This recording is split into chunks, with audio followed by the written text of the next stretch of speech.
এটা কি খাইতেছেন? মুড়ি? কি হয়েছে?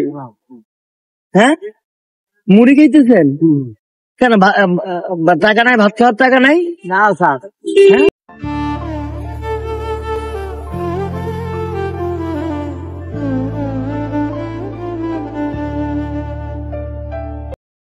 আসেন ভাত খাবো আমরা, আসেন আসেন উঠেন, ভাত খাবো। এগুলো মুড়ি খাওয়া লাগবে না, আসেন মুড়ি রাখি দেন। কি খাবেন বলেন?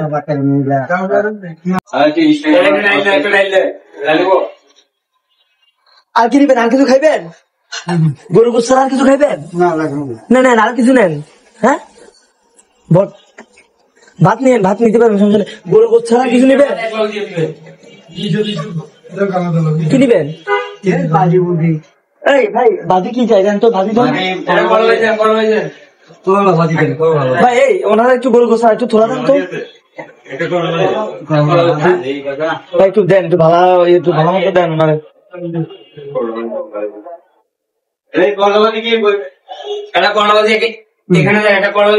একটু ভাজি দেন, ওনারা একটু ভাজি দেন।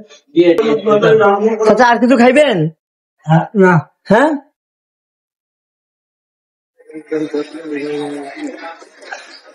কি নির্মম এক বাস্তবতা।